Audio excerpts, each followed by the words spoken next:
The most famous death in history is the death of Jesus of Nazareth. 2,000 years ago, in 1st century Jerusalem, he was crucified by the Romans. The Gospels tell us he was buried in a tomb. And 2 days later, Mary Magdalene, one of his closest disciples, found the tomb empty.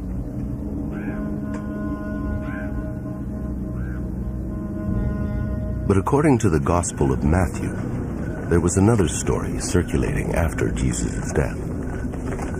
And though the Gospel calls it a lie, it was rumored that Jesus' disciples secretly took their master's body, presumably to give him a permanent burial. If this is true, according to 1st century burial practices in Jerusalem, Jesus' body would have been taken to a rock-hewn family tomb.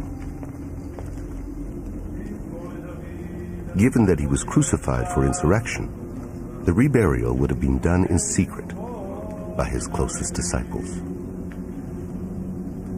Jesus' body would have been shrouded and left to decompose. 1 year later, his disciples would have returned, this time joined by his family for the final burial ceremony.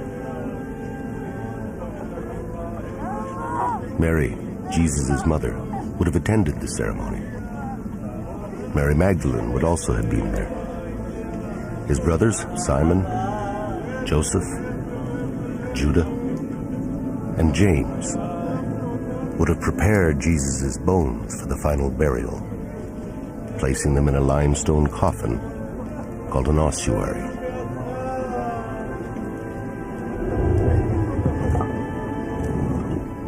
Jesus' name would have been inscribed on the side.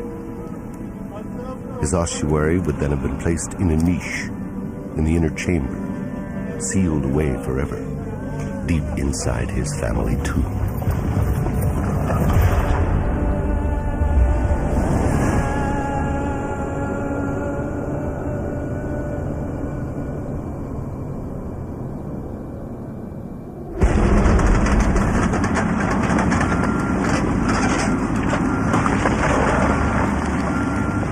זה היה יום שישי לקראת צהריים, ממש מול החלון של הבית. זה היה אתר בנייה שהתחילו לבנות אותו. כדי לבנות היו עושים פיצוצים בהר, היו מפוצצים עם דינמיט את ההר, ואז בתור ילדים מסקרנות רצנו לראות מה קורה ואיפה זה.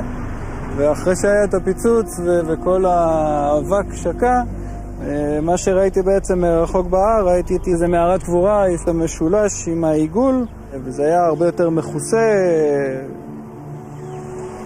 In the spring of 1980, in Tel Piot, South Jerusalem, construction blasting exposed the entrance to a burial tomb. It was 2,000 years old.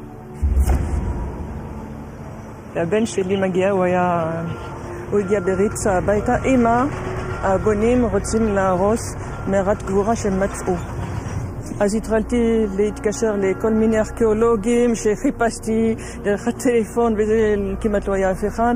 המשטרה כדי לעצור את הפיצוצים. העובדים הלכו הביתה, כי גם זה היה אחד. On the Sunday morning, under pressure from contractors, a team of archaeologists was called in to excavate. They had only 3 days before the tomb was to be sealed and cemented over. I could see this large slope with tractors and bulldozers and trucks trundling in different directions, and right in the center of this slope was this gaping hole, which turned out to be the entrance to the Tel Piot tomb. Above the entrance was a unique facade, a carefully crafted chevron and circle that mystified the archaeologists. There's no doubt about it that those symbols which are on the facades of the Tel Piot tomb meant something. It's unlikely that the person or the family that came to carve out the tomb just carved these things at random. They had to symbolize something. What they symbolize, I don't know. But it's quite rare to find that kind of ornamentation on a simple tomb. Shimon Gibson, a young surveyor at the time, was one of the first inside. It was his job to record the layout. It was great. It was very exciting. Me entering into the tomb, which is being cut into rock. It has a central chamber. It has archeological benches in the walls for the laying out of bodies. It has these loculi extending in different directions. It was incredibly important to get as much archaeological detail as possible onto plans. Gibson's detailed plan recorded every inch of the tomb's interior. Extending out from a large inner chamber were 6 deep cavities called loculi, or kohim in Hebrew. And inside these kohim, the archaeologists found 10 small limestone coffins, also called ossuaries. The ossuaries were quickly transferred to Jerusalem's Rockefeller Museum under the direction of the Israel Department of Antiquities.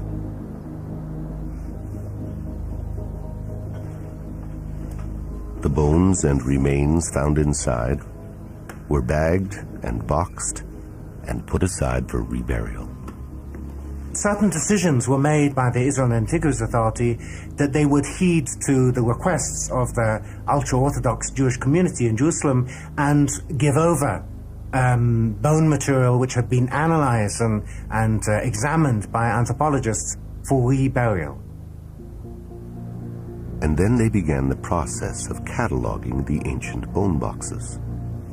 By 1980, over 1,000 ossuaries had been found, but only 20% of them bore the names of the dead. Here it was discovered that 6 out of the 10 ossuaries had inscriptions.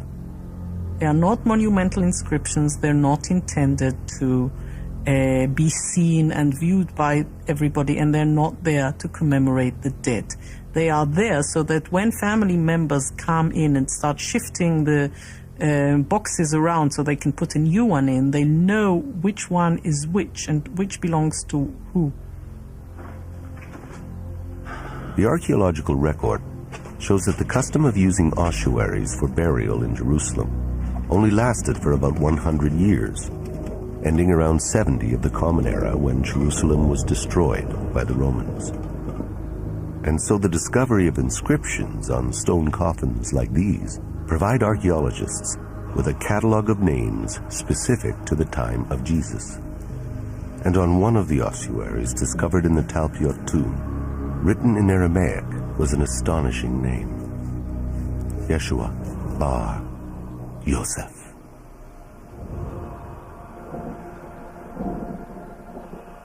Yeshua, or Jesus, son of Joseph. Yeshua bar Yosef. Now, when this was found, I think the archaeologists weren't too excited about it. The public would have been very excited, but they didn't hear about it. You found a Jesus, son of Joseph ossuary? But it wasn't really talked about.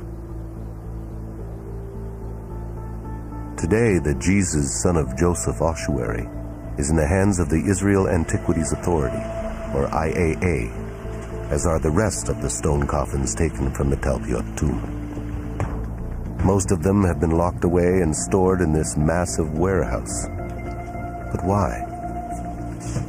We've assembled a team of scientists, scholars, and journalists to investigate the 10 ancient bone boxes and to find out why they've been ignored.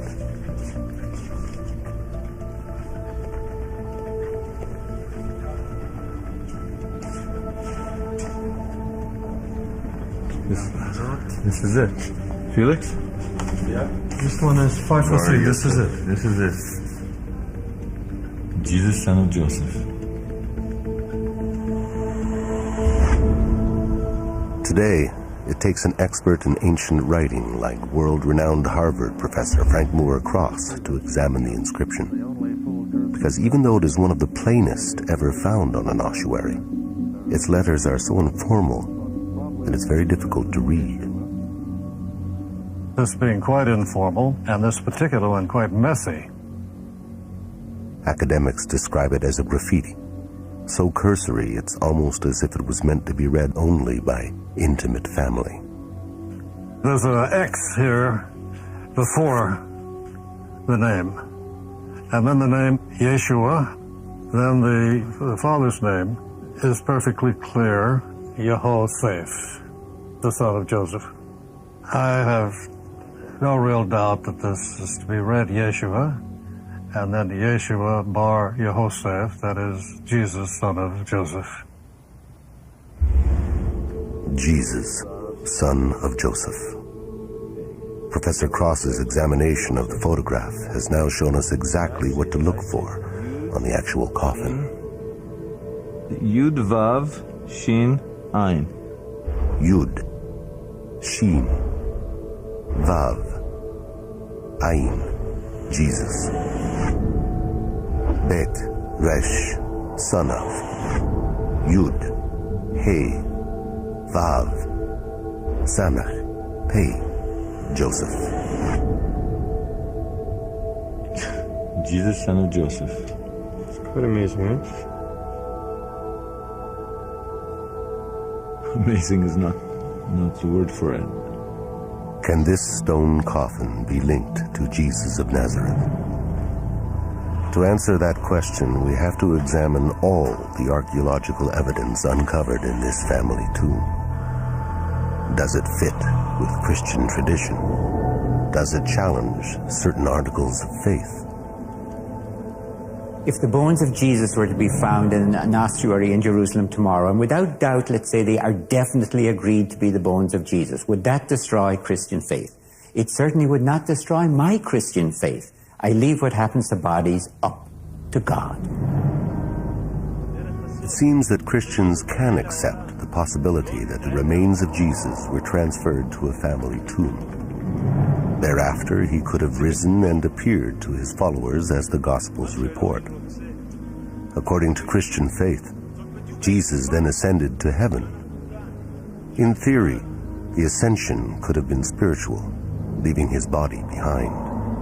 In fact, those who take a strictly historical approach to the Gospels would expect to find Jesus' remains in his family tomb. When he's first buried, it's in a temporary tomb. And later, unless he somehow magically disappears and goes to heaven, which is a position of Christian faith, but if you're going to be historical and realistic, he would be put in a permanent place of burial as a good Jew. Okay? Well, the tomb, you have to have a family tomb. The family tomb of Jesus. If the ossuary found in the Talpiot tomb, marked Jesus, son of Joseph, did at one time contain the mortal remains of Jesus, then all the ossuaries in that tomb would have to belong to members of the Jesus family. On the other 5 ossuaries reported to have inscriptions, we should only expect to find names from the family tree of Jesus. Jesus was the son of Mary and Joseph. But what many people don't know is that according to Christian tradition, he had 2 sisters, Miriam and Salome. And the Gospel of Matthew tells us he had 4 brothers, Simon, Judah, James, and Joseph. His adoptive father, Joseph, was descended from King David. But Joseph most likely died in Nazareth and would have been buried there, not in Jerusalem. Jesus' mother Mary, Maria in antiquity, was also of Davidic descent. But unlike Joseph, according to later Christian tradition, she died in Jerusalem.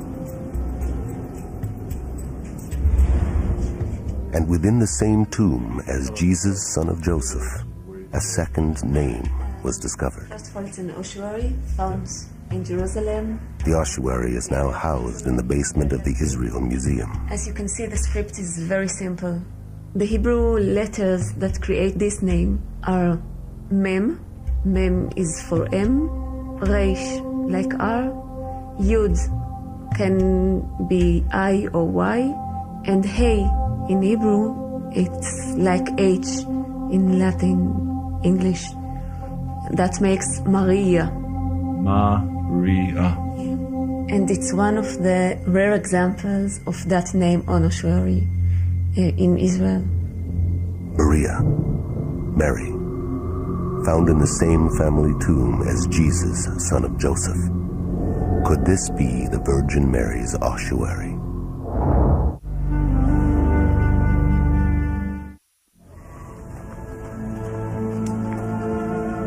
Throughout history, from the first Greek writings of Mark, the earliest gospel, the Virgin Mary's name has come down to us in only one form, Maria. It is a Latinized version of the Hebrew, Miriam.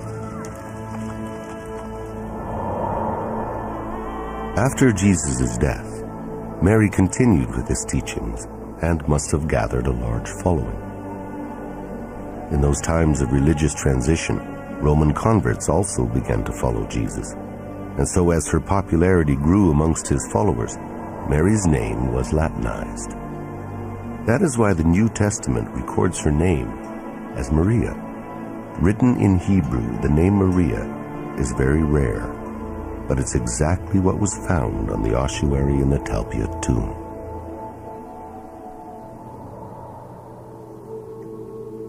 If in 1980, archaeologists had considered, even for a moment, that they had discovered the ossuary of the Virgin Mary, what other family members might they have expected to find next to her?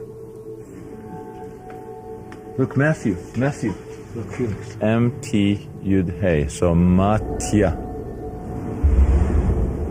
Matya, which is a short form, a nickname if you wish, of Matitya or Matityahu, which is where we in English got the name Matthew. Matthew. The name, at first, doesn't seem to fit with the Jesus family. The New Testament is made up of the writings of 4 Gospels, attributed to Matthew, Mark, Luke, and John. Matthew, the evangelist, was a disciple of Jesus, but scholars don't believe he was a blood member of his family. However, there is reason to believe that there were many Matthews within the Jesus family.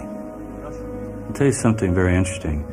There are 2 genealogies of Jesus. Everybody reads the formal genealogy of Joseph, his adoptive father.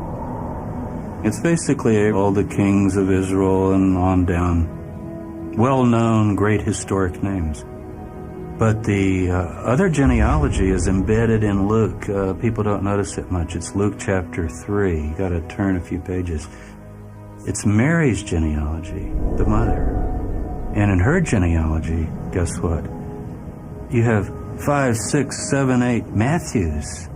Matthias. It's a Maccabean, Hashmonean name. It's a fierce name of a sort of a kingly family.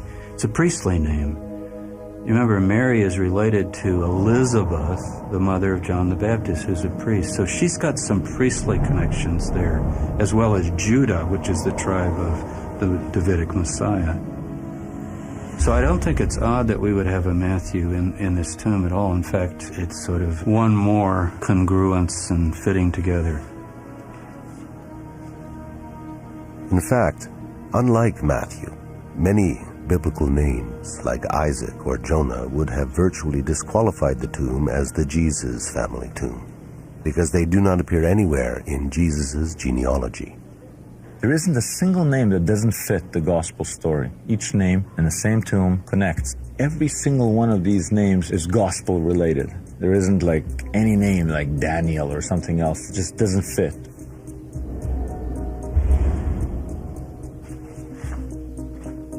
On 3 ossuaries, 4 names had been uncovered: Joseph, Jesus, Mary, and Matthew. And then on an ossuary found deep within the tomb, another name was discovered. This inscription says Yosa, with a hey in the end. It's a diminutive of Yosef. There is no question about it. As an ossuary inscription, this would probably be quite unusual. If I'm publishing in English, I say, okay, there's a Joseph. Well, there's not just a Joseph. It's Yosei. Now, in Hebrew, Yossi in Israel today is quite common. Yossi, Yossi, Joseph, like Joey. But Yosei you will never hear. And you didn't hear it in the ancient world either. The Yod, the E becomes a Yosei. Guess where we know that name? In the Gospel of Mark, Jesus has a brother. People don't all know that Jesus had brothers. Most scholars, the Roman Catholic Church says they were cousins, and other people they were stepbrothers. But most of the historians and the biblical scholars have pretty well now admitted Jesus had brothers. They're named in the Gospels, the four brothers, James, Joseph, Jude, and Simon. But the Joseph in Mark, only in Mark, our earliest Gospel, is not Joseph. It's Yosei. Yosei, or Josie in the English, was the brother of Jesus. But the Gospels don't tell us much more than that. He disappears after 3 brief citations. What happened to Yosei is a mystery. But if the ossuaries from the Talpiot tomb belong to the Jesus family, then Yosei has finally been found. Of all the ossuary inscriptions ever discovered, there is only one with this unique spelling of the nickname Yosei. Look, clear as day, it's Josie. And that's an incredible thing, because according to Jewish law, if someone has a nickname, you have to put their nickname on their tombstone or casket. And it's the nickname that appears here right next to Jesus, son of Joseph. The brother was known as Josie, not Joseph, and it's exactly in the same configuration right here. Josie, Yosa.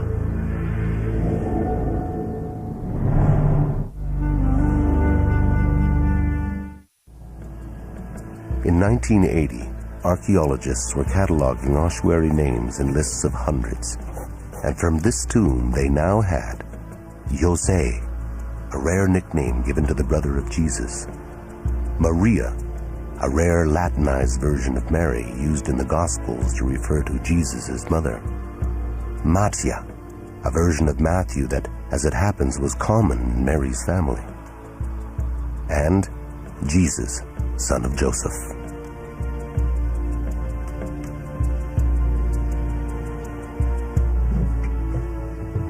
All found together in a family tomb, all cleaned and cataloged, all bone material reburied together, here in an especially consecrated grave outside Jerusalem.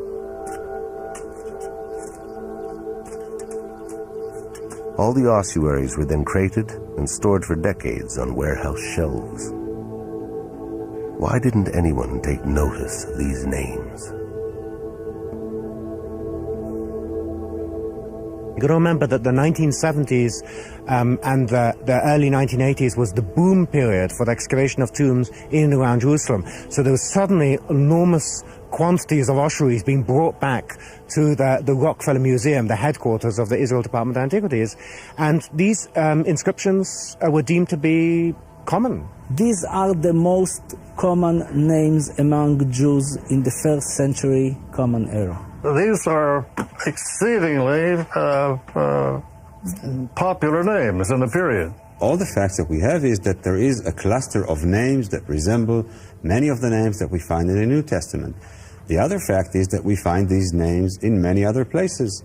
So suggesting that this tomb was the tomb of the family of Jesus is a far-fetched suggestion, and we need to be very careful with that. You know, all the tombs around Jerusalem, unfortunately, with construction, are slowly getting exposed and in some cases destroyed.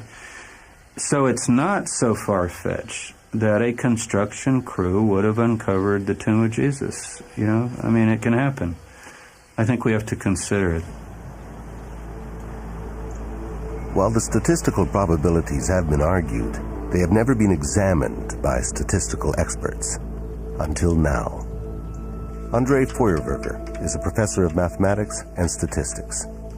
From ossuaries and other sources, he's gathered every name known from the time of Jesus. By noting how often each name occurs, he can statistically evaluate the names discovered in Talpiot.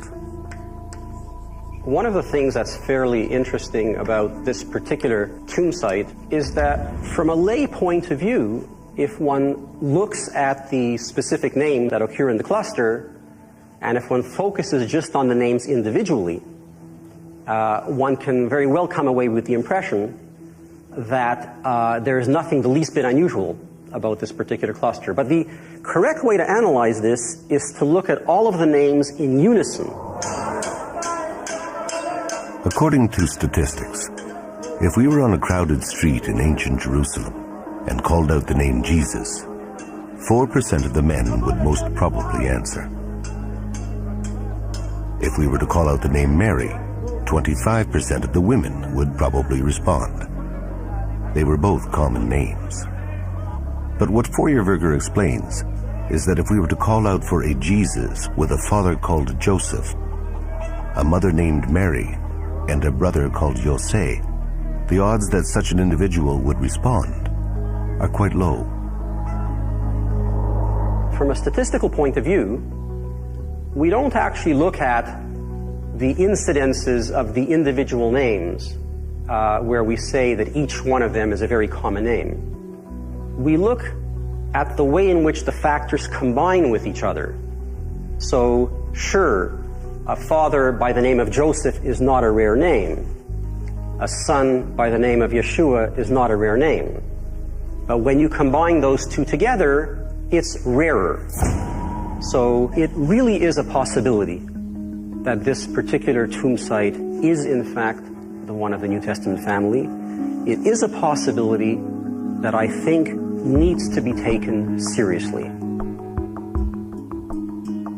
Taking the possibility seriously means that we must try to uncover more evidence. And one way to do that is to find the Talpiot tomb. But more than 25 years ago, the tomb was reburied, sealed, and cemented over. A huge complex of apartments was built on top. Even if the tomb can be located, it may well be impossible to get into it, sitting under meters of concrete and foundation.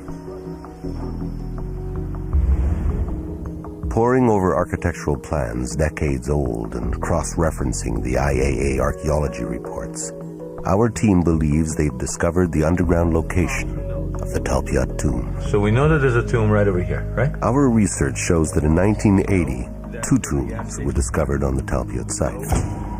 The roof of the second tomb had been partially destroyed by construction, but it was sealed up again and not excavated because of time constraints and pressure from religious groups to keep it undisturbed. The archaeological reports show that this second tomb is 20 meters north of tomb number 1. The apartment blueprints show that tomb number 1 is located under a patio and beside a bedroom wall. This, we believe, is the tomb we're looking for. Now, we know that one of the tombs is under the patio.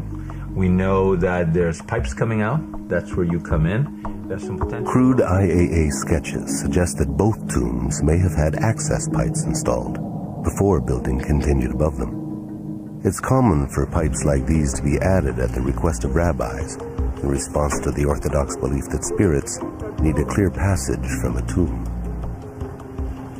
We're going to go down however many feet it is till we hit bottom. I mean, once we're down there, if the drawing is accurate and we've got that curve in that pipe, the camera's going to go down the curve, we're going to see what's there. My concern is that those pipes are bogus, that whoever built it just built pipes there to make rabbis happy. Oh yeah, the souls can move, and there's nothing there. Ideally, you stick your camera down that thing. Yes. Confirm that there is a tomb, that there's a space in between the tomb and the bedroom, if you will. I don't know how deep it goes. We cut a hole in the bedroom wall. Boom, we're in.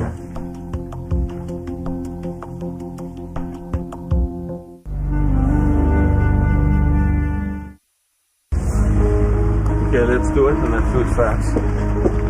Neighbors getting interested in what we're doing.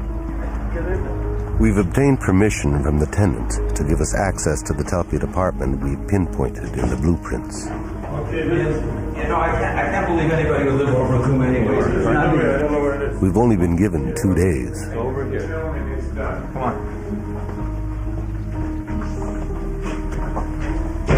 This is it. This is it. Yeah, this is it. Listen, we need a tape measure. That one. This is the real thing. Goes now. Look at this. We're at 7 feet, 8 feet.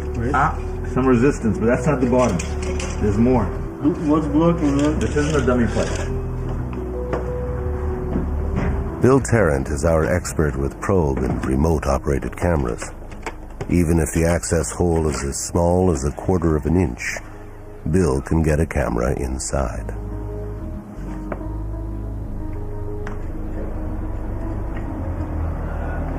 This is the video probe. Very light, and you see your face in it. Look at how clear that is. See, the camera's in the tip, the light's in the tip. Yeah. We're gonna see wherever this camera's pointed. That's what we're gonna see.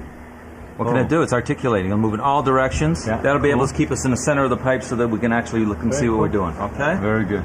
So I'm gonna center it, and I'm gonna insert it into the pipe. Okay. Okay. Paper's rolling. Let me take a look, so watch it with you. I'll move the camera as we go down. Try to keep it in the center. See how we're going down? It's still pretty clean, and we're moving down. We're down about 10 feet. No debris. What's that color change? It's changing color because it looks like they use different color pipes when they put this thing in. How long is your camera? 25 feet. Oh, I see something. Not good. Not good. See that there? It looks like some sticks. I see plastic and I see some not good. Wooden pieces, some debris or something. You know what? This is a pretty serious blockage you got here. Sure? Well, this is not good. No. I think people are reluctant to think that you could come upon the Jesus family tomb. And yet, there's Caiaphas, the priest who had Jesus crucified. His tomb was found by a bulldozer south of Jerusalem a few years ago.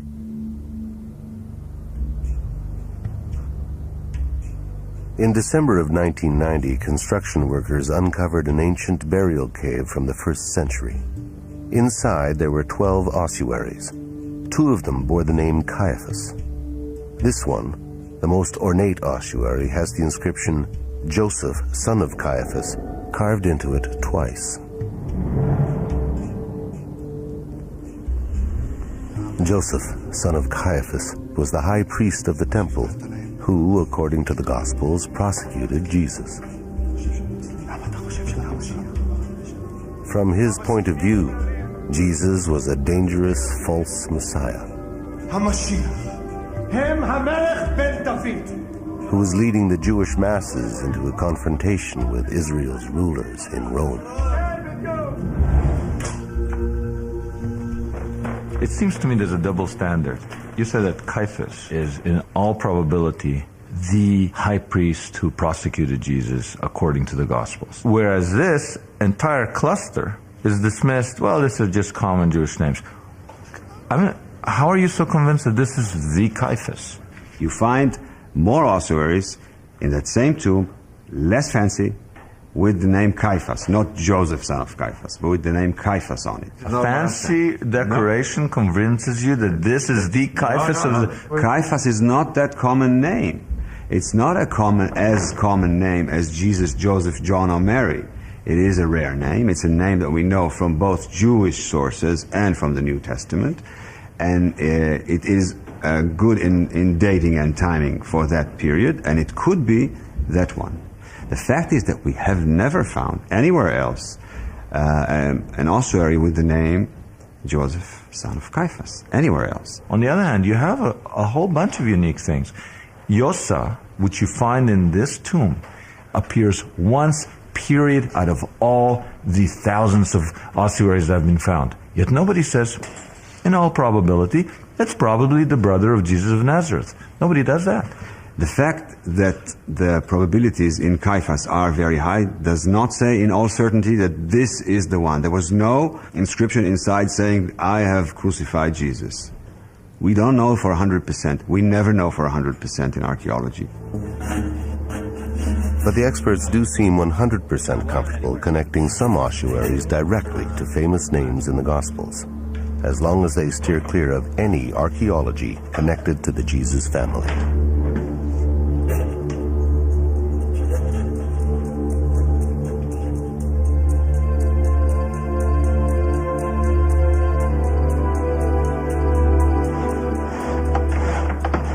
You know, Simka, I'll tell you, it's a very serious blockage. Simka, you know, we're at the point now, I think we got to call on a plumber. We're gonna break into the tomb with a plumber. You got a better idea? Itai! Yeah. We need a plumber. Now? No, nobody will come now. It's almost 9 p.m. So call him now and bring him tomorrow. This is crazy. Start with the plumber. What else we gotta do?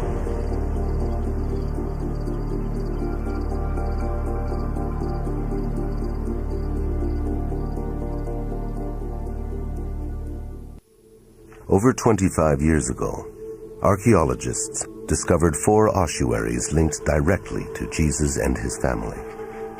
Then, on a 5th ossuary, they uncovered another inscription. The inscription has 2 parts. The second part reads Mara, while the first part is a diminutive of Mariamne. And although no one had ever seen this name on an ossuary, it was translated as just another version of Mary. Mary, also known as Mara.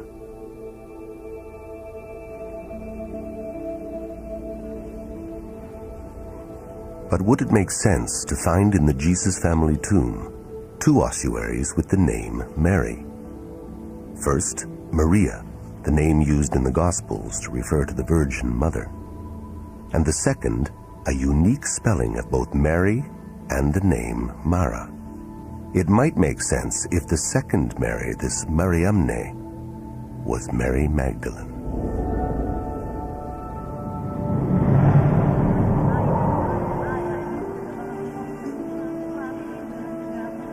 Mary Magdalene comes down to us in the New Testament as not just a name, but a name and title. According to scholars, she is Mary from Magdala, Mary Magdalene. Magdala was an important trade center close to the Sea of Galilee. The people from Magdala would have spoken Greek as well as Aramaic. Christian traditions suggest that Mary Magdalene and her brother Philip were preachers to the Greek-speaking Jews. And it's quite likely that Mary Magdalene's family and followers would have written her name in Greek. The Mariamne ossuary is the only one found in the Talpiot tomb with a Greek inscription. Let's say in this very tomb of Talpiot, the second Mary was clearly identifiable as Mary Magdalene, let's say. Right. What would be your reaction then inside this cluster? It would be fascinating and certainly draw much more attention and raise many more questions, but it isn't. We don't have Mary of Magdala in that tomb. If one of the ossuaries had said Mary Magdalene, I would say wow, and I would be a lot more impressed. If it will be written Maria coming from Migdal or Maria Magdalena, I would say very interesting. If the Mariamne inscription could be connected to Mary Magdalene, it would be more than interesting. It would be statistically compelling, because we could create a combined probability equation for the Talpiot cluster that includes Mariamne. What happens when you do that is that the individual probability factors, even though they're not terribly small in any one particular case, when you multiply them all together, it actually starts to build up a picture that the overall thing that you've seen is actually a very rare event. Because Feuerberger takes a conservative approach, he eliminates Mattia altogether, since he is not a known member of Jesus' immediate family. Feuerberger also divides the probability outcome by 4, so as to compensate for any unintended biases in the historical data. And he further divides the number by 1,000, representing all first-century Jerusalem tombs. By the end, his model concludes that there is only one chance in 600 that the Talpiot tomb is not the Jesus family tomb, if Mariamne can be linked to Mary Magdalene. But can she? One of the most famous tales associated with Mary Magdalene is in the Gospel of John, where Jesus stops the stoning of a woman punished for adultery.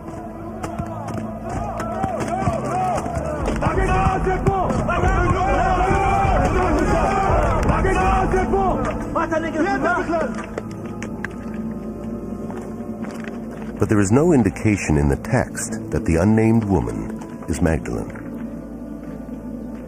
It's a later Christian tradition that has linked the adulteress to Magdalene, just as it has linked her to the tale in Luke of another unnamed woman specifically labeled a sinner who anoints the feet of Jesus.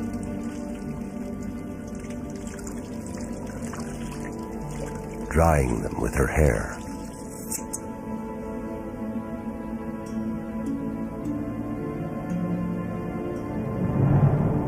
Today, scholars believe that Mary Magdalene and the two unnamed women in Luke and John are all different women. The tradition of linking Mary Magdalene to these so-called sinners can be traced back to a turnaround in the church of later centuries, when women were excluded from being consecrated as religious leaders. Previous to that time, women were ordained. And in many early Christian writings, Mary Magdalene is highly respected as a missionary. I think that Mary Magdalene was an extremely important person in the Jesus movement. So important that I think, this is my opinion, I know I'm not representing anybody else in this, but I think that she actually is the real founder of Christianity. The strong leadership displayed by Magdalene would have been regarded as suspect by an evolving, male-dominated church. So from the 2nd century, when church fathers began suppressing dozens of early Christian writings, the church rejected two texts that held Mary Magdalene in highest regard: the Gospel of Mary Magdalene, and a text describing her brother's ministry, the Acts of Philip. For centuries, only fragments of these texts remained, and some sections had been considered lost forever.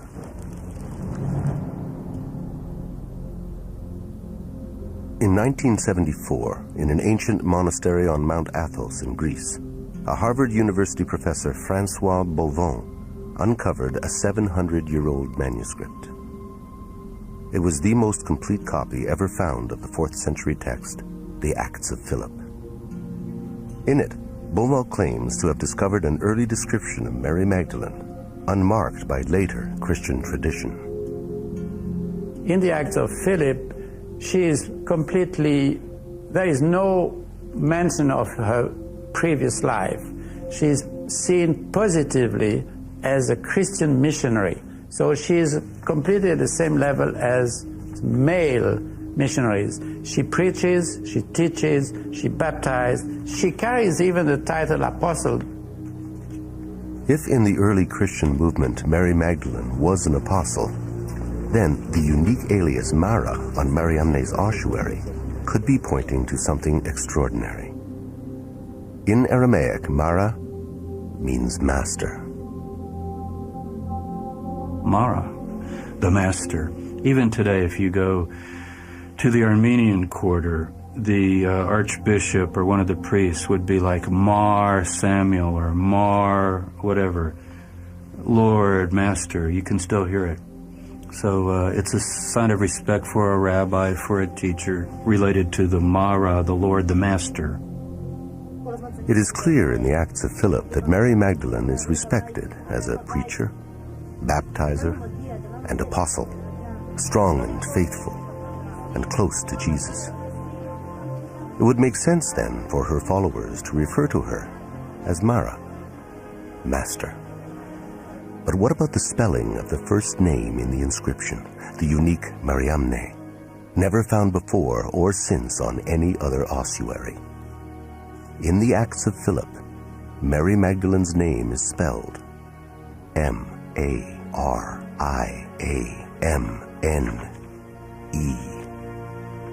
Mariamne.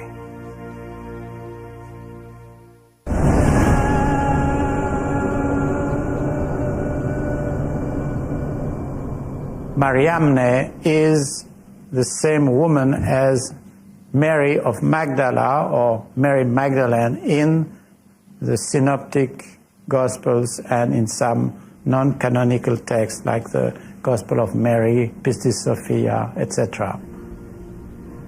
The Acts of Philip seem to explain all the mysteries behind this inscription. But if this is really the ossuary belonging to Mary Magdalene, then there's one more thing that needs to be investigated. The common held belief, based on medieval tradition, is that after the death of Jesus, the disciples were expelled from Judea and scattered to many lands, traveling and spreading the word of God.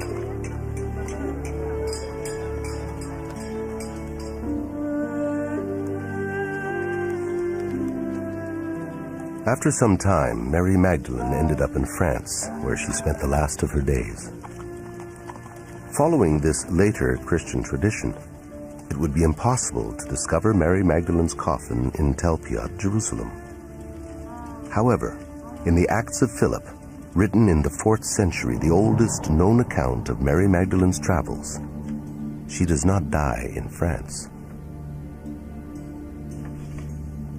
According to the Acts of Philip, at the end of the story, Mariamne is said supposed to go home to Israel, to the Jordan Valley, and the author has an allusion that's where she would die and be buried.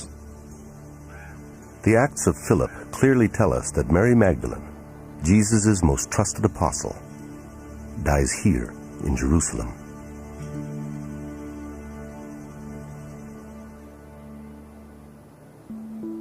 Would it really be that implausible to find her buried beside Jesus in the tomb of the Jesus family?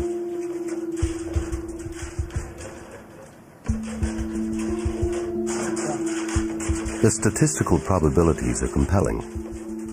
The cluster of names in the Tel Piat tomb, extraordinary. The connections to the Gospels, too strong to dismiss. Armed with this new knowledge, our team may now be able to uncover new clues inside the Tel Piat tomb, if we can just get inside. Let's hook up our stuff and see what he did. Okay, so let's see what we got now that we've got the plumber cleared it all out for us. This is it. I still dread the idea that maybe the blockage was the bottom of it. About 14 feet. Here's the blockage. We're at the point now where and it's not the bottom, which is good. No, we're still going. No, it's not the bottom. That's good. This is deep. This is really deep. It's 20 feet. You're already 20 feet down? You know, that's great. Down. Look. That's the bottom, I think. What is that? Can you see the bottom, Phil? Either we hit another blockage or we're at the bottom. I'll move the camera. What happened to? I thought it's supposed to curve.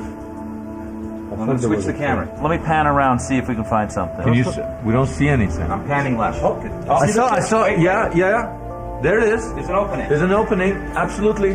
There it is. We're there. This is it. We're in the tomb. We got the tomb. We're right in front of the facade.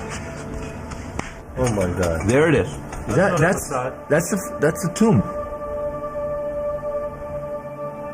That's not. Wait a minute. Oh my God. You know what? That's not the entrance to the tomb. We're in the tomb. You're in the tomb. Yes, absolutely. It's the tomb. All right, here it is. This is 1 second. It's the tomb, man. We got the tomb. We found our tomb. But where's the gable, Itai? You know the gable, the Yeshkishut me'ala. What? I think that's it, isn't it? Is that an ossuary? Wait, that's ossuaries. Those are ossuaries. Yes. Oh my goodness. There's good news and there's bad news here. There's an ossuary there.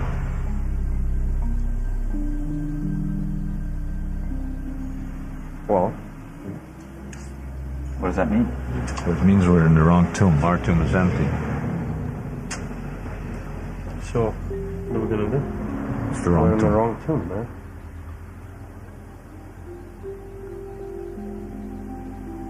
You know what? What? This may be the second tomb. You're right. This may be The one we thought was 20 meters north, we're in the second tomb. Right. Our tomb is 20 meters south of here. The good news is no one's ever seen a tomb from the time of Jesus in pristine condition.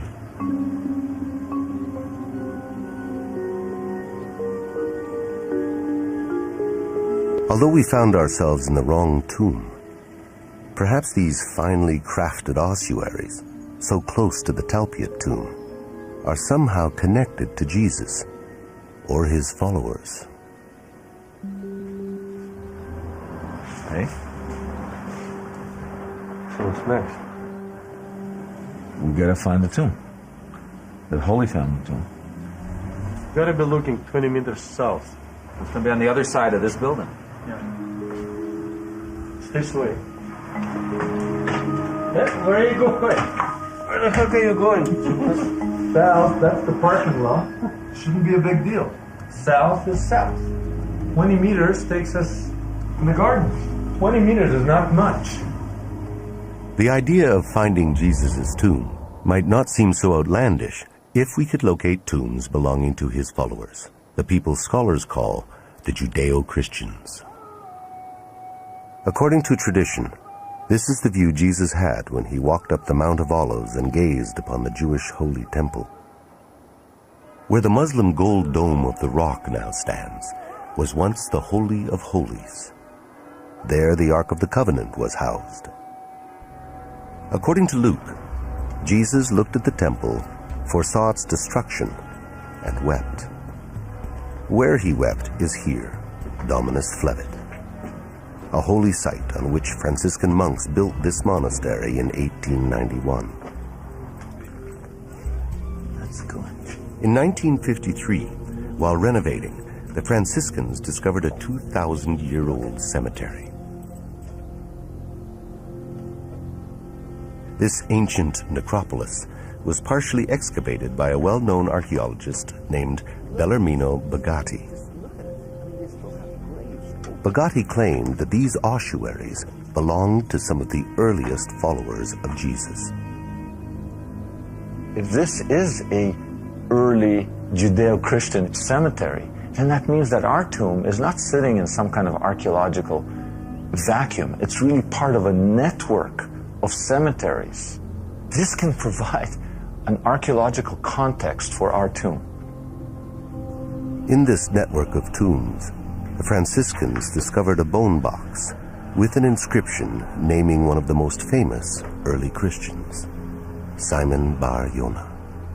Now, I don't know if everybody will recognize that immediately, but Jesus said to Simon Peter, who's venerated later as the Pope and the head of the church, "You are Simon Bar Jonah, blessed are you, Peter." See, his name is not Peter, that's a Greek word. His name is Shimon, Shimon Bar Yonah.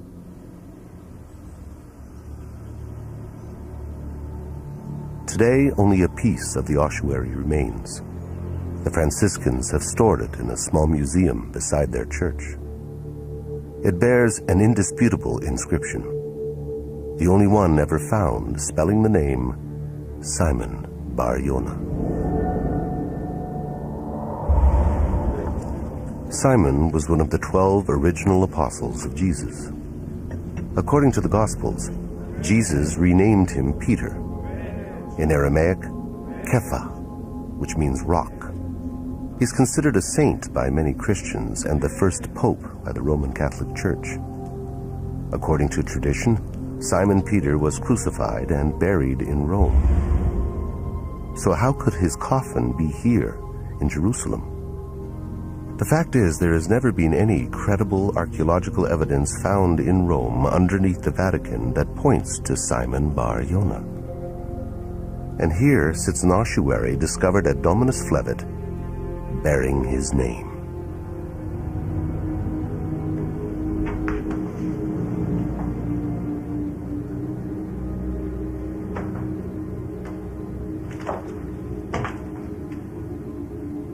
Okay, you're not going to believe this. What? You're not going to believe this. I'm imagining it. Can you see? Now I see. It's a symbol from the tomb on an ossuary. This is incredible because the angle and the thing is identical. Identical. And the dot inside. The dot is deliberately inside. The inverted V with a dot in the middle, the symbol from our tomb, right on an ossuary from what is suspected an early cemetery of the followers of Jesus.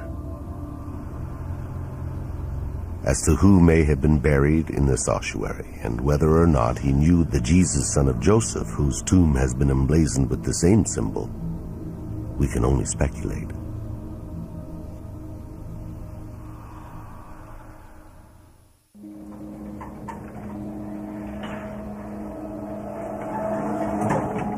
When it comes to forensics, modern science doesn't allow for much speculation. By studying ancient DNA in bone fragments and human residue left behind in ossuaries, scientists can now determine familial relationships between the various people in the Talpiot tomb. Stephen Phan is the director of the Center for the Study of Early Christianity, and he's assisting Stephen Cox, a forensic archaeologist from New York State. They have discovered valuable material inside the ossuaries inscribed Mariamne and Jesus, son of Joseph. Inside this ossuary, we've got some material that's adhering to the surface of the stone in a very interesting circular pattern. It's worthy of picking out and taking a look at it and see what its composition is. The pattern and or material could give us a big clue as to who, what, when, and where. It seems outlandish that these samples might contain the DNA of Jesus and Mary Magdalene. But if there's enough material, these tests may shed a new light on Jesus and his family. This is sample 80-500. The samples have been numbered and sent to this DNA lab in Thunder Bay, Canada, one of only 5 labs in the world that specializes in ancient DNA.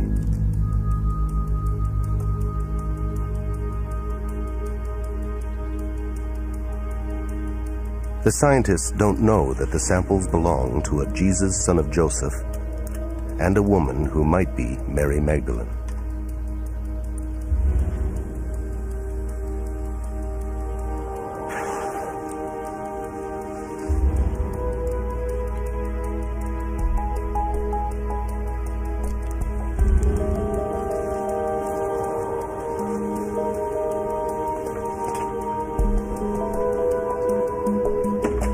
If these bone samples truly do belong to Mary Magdalene and Jesus of Nazareth, we would expect the tests to show that they are not genetically related. We would expect to find DNA representing 2 individuals with no familial ties, and that would be an extremely rare discovery in a family tomb, unless the individuals were husband and wife. Okay, so we received the samples that you sent up, and when we first examined them, they didn't look very good, very dry, very desiccated, very small and very fragmentary. And so for that reason, it was going to be very difficult for us to do the analysis. We then went on to start to process the samples and try to understand the quality of the DNA. Is it going to be viable for analysis? In this particular case, we found the DNA was fairly degraded, fairly damaged. And for that reason, it limits what type of work we can do. The question now, is there enough DNA material to create a significant profile? To obtain the maximum amount of information, the biologists will try to recover what they call nuclear DNA from the bone cells.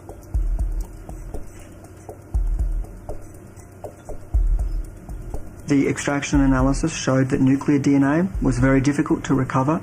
We have then focused on the mitochondrial DNA. The mitochondrial DNA, being inherited from mother to child and maternally inherited, means that we can only identify those types of relationships. Mitochondrial DNA can only tell us whether or not Jesus, son of Joseph, had the same mother as Mariamne, whether or not they were brother and sister.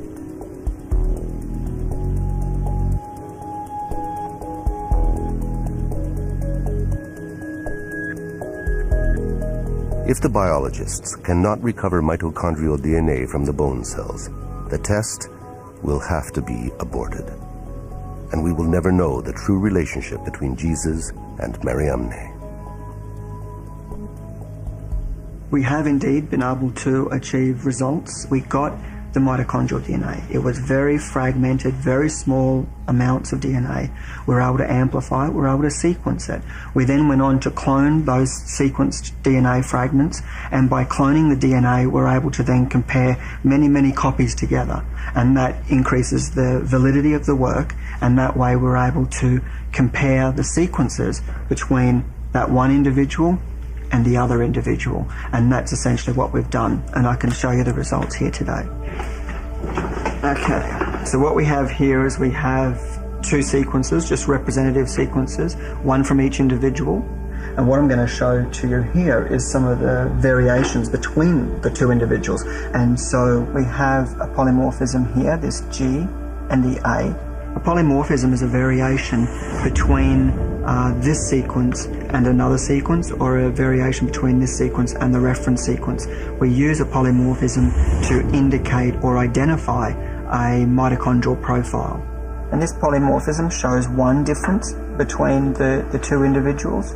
We also have another polymorphism here, where we have a T and a C, showing another polymorphism difference. So we have a number of polymorphisms that show differences between the two sequences. We can then conclude that these two individuals, they're not related, or at least not maternally related. They do not share the same mother. It can't be mother and child. It can't be brother and sister. So for these particular samples, because they've come from the same tomb, and we suspect it to be a familial tomb, these two individuals, if they were unrelated, would most likely be husband and wife.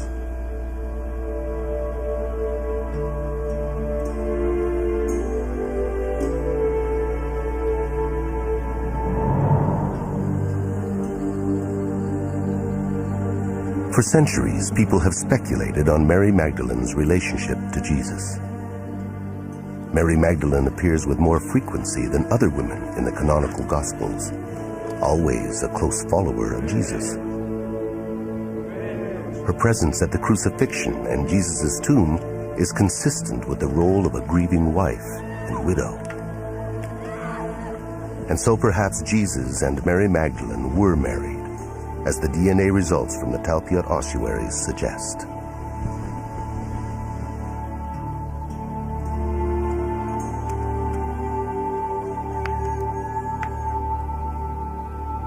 And perhaps their union was kept secret to protect a potential dynasty.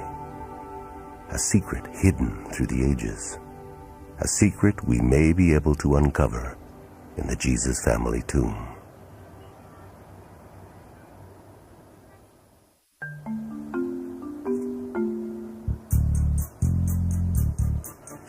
We've finally been able to contact one of the original builders of the Talpiot apartments. Ephraim remembers the tomb, but is a little hazy on its exact location.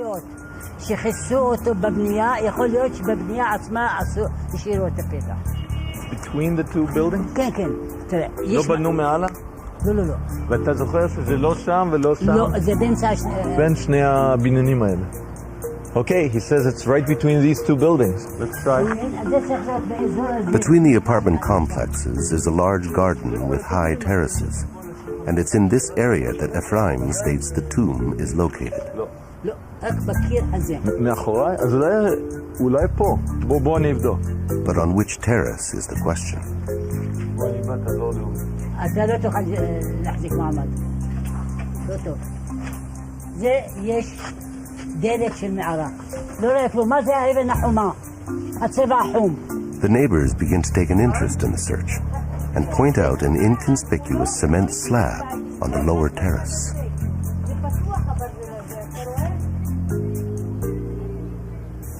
יכול להיות אבל מבחינת בנייה, יש לזה... מה עם זה? מה עם הפקק הזה? זה יכול להיות תחת הפקק? Could it be under the cement thing? Ephraim explains that the slab has no structural purpose, but he's interrupted by an almost prophetic visit from a blind woman who's lived in the apartments since their construction. הנה פה. זאת המערה? זאתי המערה. כן? איך את יודעת? איך את יכולה להיות כל כך בטוחה? מה זה? אני זוכרת אותה. היא הייתה פתוחה וילדים פה נכנסו ויצאו ובאו וסגרו את זה. את יודעת אם הם מילאו את זה עם בטון או ששמו חול בפנים או שסתם סגרו? נראה לי שהם רק סגרו את זה. זהו, ואת בטוחה שזה פה, כן? פה, 1,000,000% שזה פה. 1,000,000% certainty. That's all we needed. If we could remove this inconspicuous cement slab, we just might find ourselves staring into the entrance of the Jesus family tomb.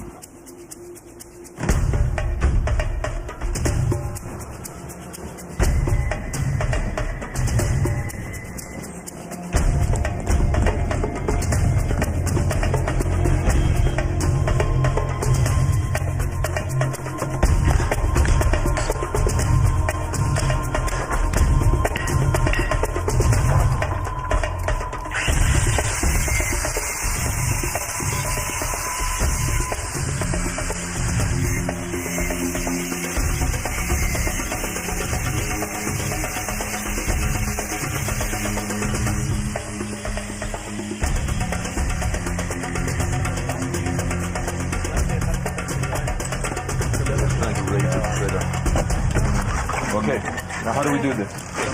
We need everybody to help, right? Felix, you realize we're rolling a big stone. No,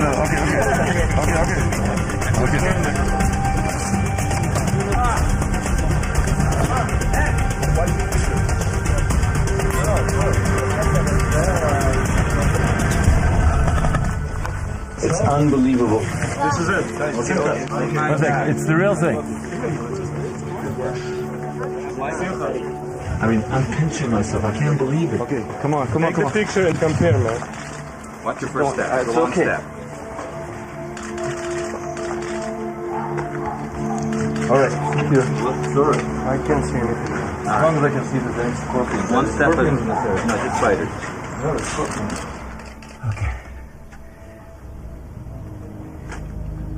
Okay. No, this is definitely it. Look, there's the chevron. It's beautiful. It's just gorgeous. This is it. Look. Just like in the book. Just like in the picture. Look at it. Felix, we found it. We actually found it.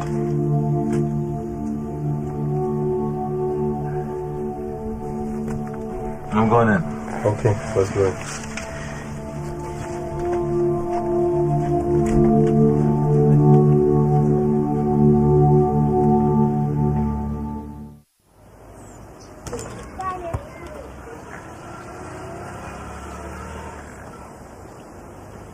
The opening of the tomb, 26 years after it was found, coincides with another twist in the story. One of the Talpiot ossuaries has disappeared. Counting these, 1, 2, 3, 4, 5, 6, 7, 8, 9, 10. We have 10 ossuaries here. Each. But the visits to the Bet Shemesh warehouse have turned up a strange error in the records. I went to the storerooms of the Israel Antiquities Authority in Bet Shemesh. They provided me with this computer sheet, which indicates that from this tomb there are 9 items. It says here quite clearly, number of items 9, and it has the description of these ossuaries and where they're located in the storerooms. Somehow, somewhere, one of the Talpiot ossuaries went missing. And it is with this missing ossuary that a new mystery begins. Perhaps the ossuary was stolen. Maybe a worker at the site in 1980 had light fingers. Ossuaries can fetch fairly high prices in the antiquities market. And in October 2002, a chalky limestone ossuary surfaced from a private collection. It bore the inscription, James, son of Joseph, brother of Jesus.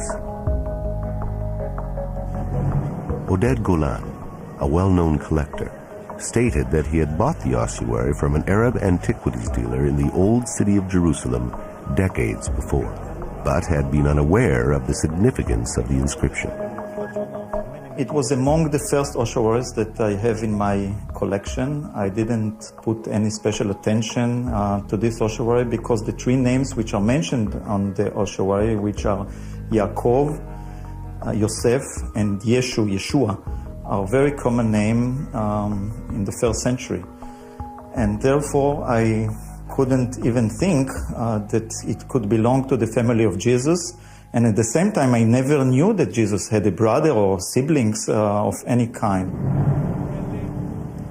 After Jesus' death, his brother James took over his ministry and gathered a large following as the undisputed leader of the Jesus movement. Later Christian writings tell us that he was respected by early Christians as well as the Jewish Pharisees. And first-century Jewish historian Josephus spends more time on James than on Jesus. But just like his brother Jesus, it was fear of his religious popularity and influence that led to his death. In what was widely viewed as an act of judicial murder, the temple high priest Ananus condemned James and had him executed in Jerusalem by stoning.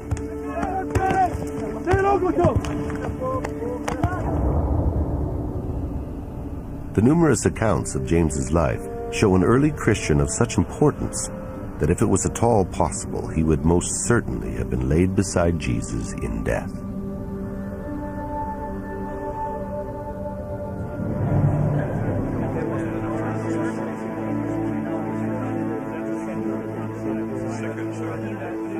It wasn't until 2002 that a highly credited scholar viewed Oded Golan's collection and suggested that the James ossuary might belong to the family of Jesus of Nazareth. And so began what is now a famous controversy, a battle of scholars and science over the authenticity of the James ossuary. The James ossuary, where did it come from? The collector who owned it, Oded Golan, well publicized, says he got it around 1980. Sometimes he said before or after, but hey, around 1980. Our tomb was discovered in 1980. There's a missing ossuary. The Israeli Antiquities can't find it. Now, maybe they'll find it in the back of a warehouse, but I checked the dimensions. I was just curious. The missing ossuary was cataloged. It's just gone. The dimensions of that ossuary are the same as the James ossuary. Now, a lot of people have concluded, experts, that the James ossuary is a forgery, but nobody says it's all a forgery. And the position now of the Israel Antiquities Authority is that it originally said James, son of Joseph. I would be fine with that. I mean, you think about it. We've got these 6 names. If the James, son of Joseph, forget brother of Jesus.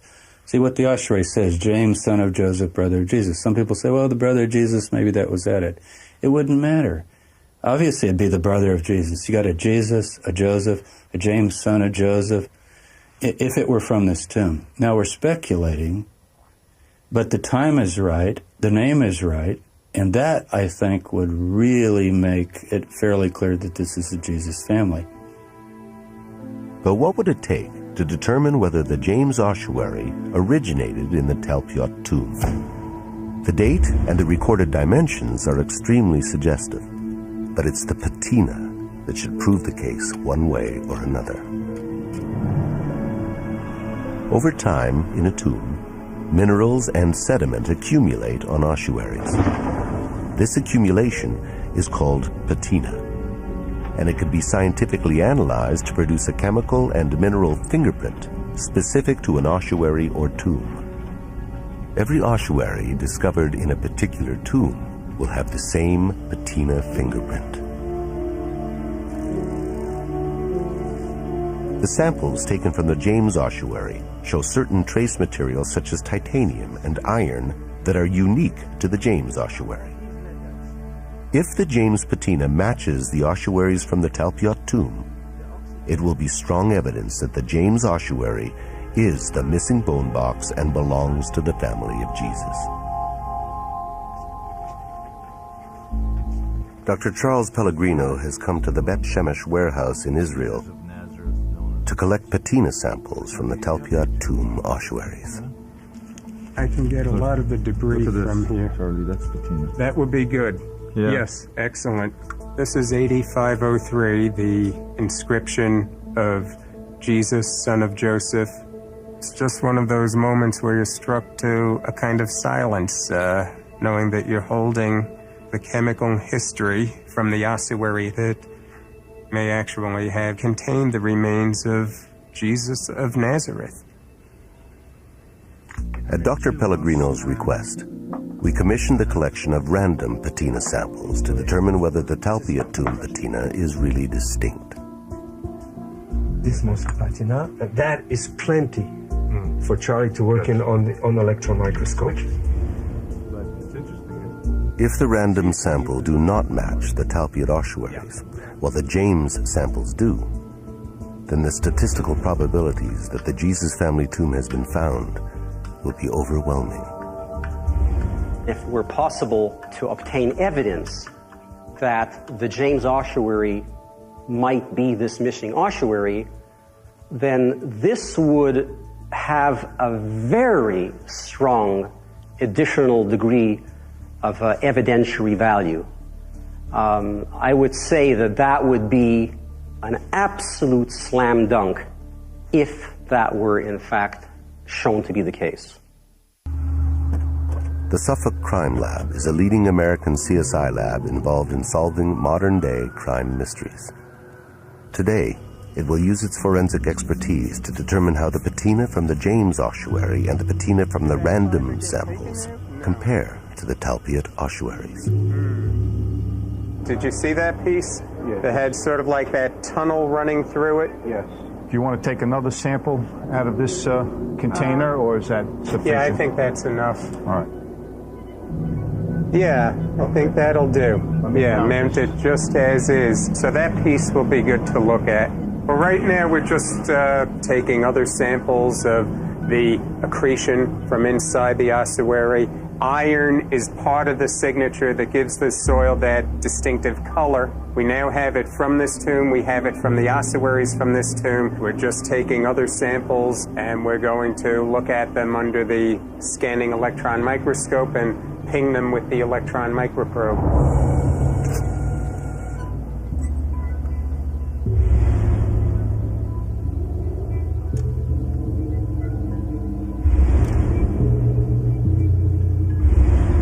What we're looking at here now is the spectrum of the patina sample that we just analyzed. This is predominantly a limestone material, correct, Charlie? Yeah, it's what's called the Jerusalem chalk. It's a very soft limestone. But what I find interesting is the small trace materials that we are locating here, as opposed to the general limestone properties that you would expect to find. We're noticing iron, titanium, potassium, phosphorus, magnesium. So far, the elemental composition that we analyzed with this particular section of patina is consistent with the trace materials that we found in the James ossuary. The signature is the same. It matches. The patina samples from the Talpiot tomb match with the James ossuary. But what about the random samples? As it turns out, none of them match Talpiot. The same chemical and mineral spikes as that of the Talpiot tomb are exhibited only by the James patina. This is key evidence indicating that the ossuary inscribed James, son of Joseph, brother of Jesus, is the missing ossuary from the Talpiot tomb. When the James ossuary is included in our statistical model, the probability factor changes from 600 to 1 in favor of the tomb to 30,000 to 1, strongly suggesting that this tomb belonged to the family of Jesus of Nazareth.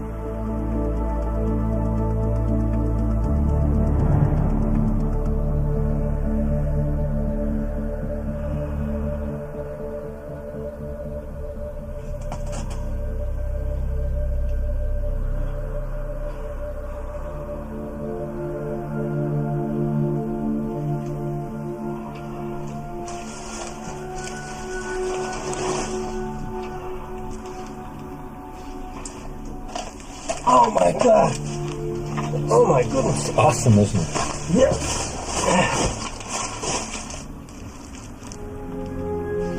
It's, look, 1, 2, 3, these niches, the kochim, 2 here, 2 here, 2 here, exactly, 6 all in all. Look, 2 death niches where you lay out the body, Jesus' body, Mary's body would have been there. Look at it.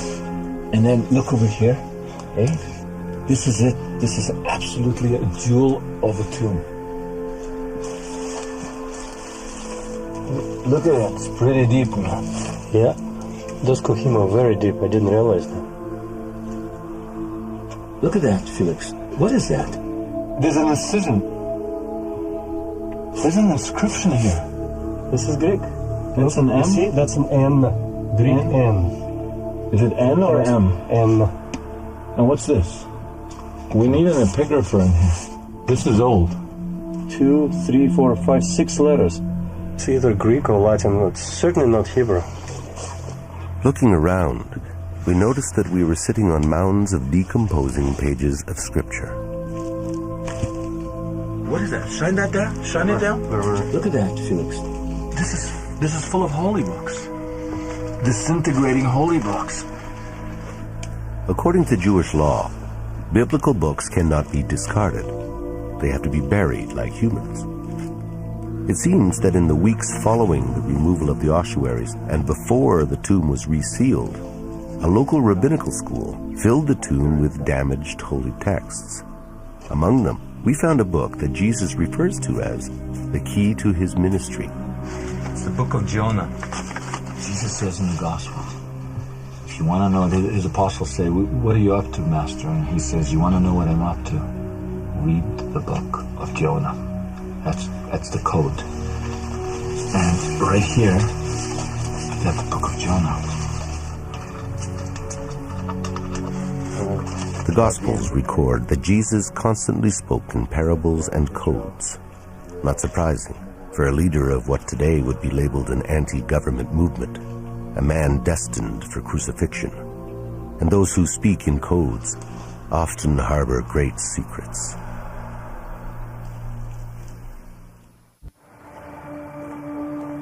During the rushed excavations in 1980, archaeologists removed from the Talpia tomb the last ossuary with an inscription. The ossuary belonged to a child. At the IAA Rockefeller Museum, the inscription was translated, Yehuda Bar Yeshua. Yes, Yehuda Bar Yeshua comes into English as Judah, son of Jesus. Judah, son of Jesus.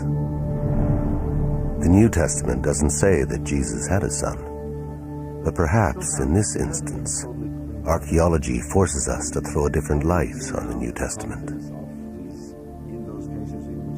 Could this bone box have once held the remains of the son of Jesus and Mary Magdalene?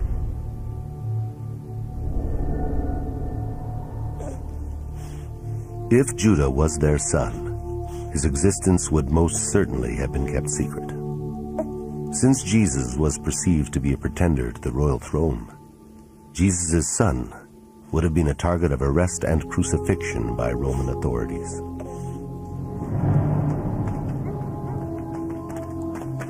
It was a time of great persecution. Anyone associated with Jesus' ministry was threatened.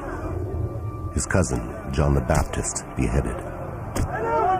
James, the brother of Jesus, stoned to death. Simon, another brother, crucified. If they were parents, Jesus and Mary would have known that leaking knowledge of the birth of their child would have put the child at terrible risk. So perhaps the unnamed beloved disciple referred to in the book of John is actually the son of Jesus.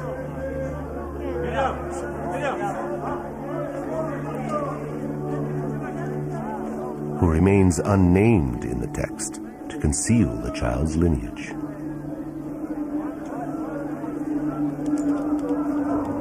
In John 19:26, Jesus asks the beloved disciple at the base of the cross to behold his mother.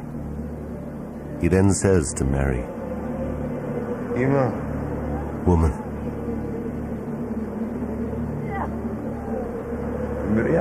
behold your son. Traditionally, this scene has been understood as Jesus addressing Mary, his mother. But can this be later theology? Could it be that Jesus was talking to Mary Magdalene, his wife, asking her to protect their sons?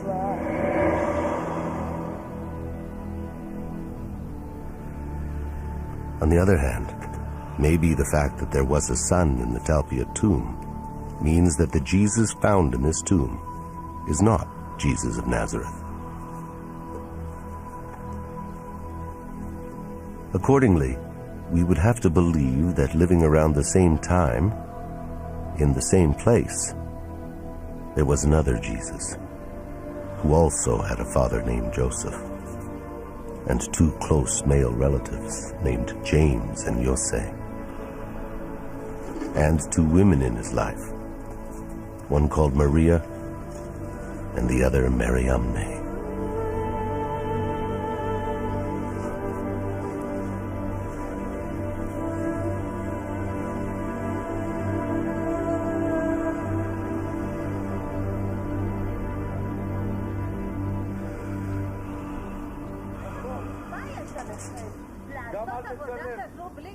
What's that noise? I think they're getting upset they weren't here. I'll go talk to them.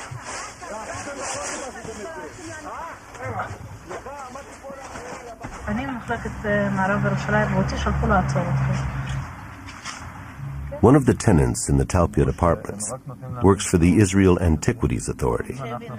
And even though we have permission from the tenant board, she's called in the IAA. אבל אנשי הבניין לא יכולים לתת לכם את האישור, אנחנו צריכים לתת לכם את האישור. למה? לסגור את זה? לפתוח את זה. It was the Talpiot apartment owners who, out of concern for their children's safety, arranged for this tomb to be sealed. A tomb that the IAA had left open in 1980. Obtaining permission from the IAA to open a tomb they never sealed seems unnecessary. But despite our pleas, we were asked to cover it again. Okay, תמשיכו, לסגור, רק לסגור, לא לפתוח. The tomb that arguably once held the remains of Mary, the mother of Jesus, Matthew from Mary's family line, Jose and James, the brothers of Jesus, Mary Magdalene, her husband Jesus, and Judah their son, is sealed up again.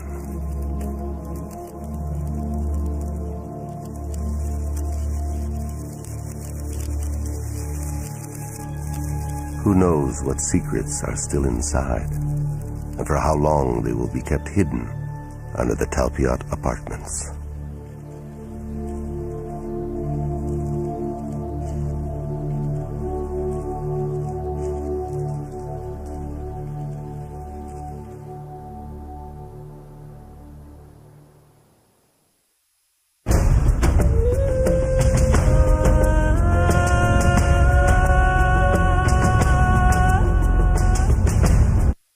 Travel the world and explore lost civilizations. Osiris, like Jesus, was the god of resurrection. Lost Gods, Friday at 10 Eastern. Vision TV. Expect more.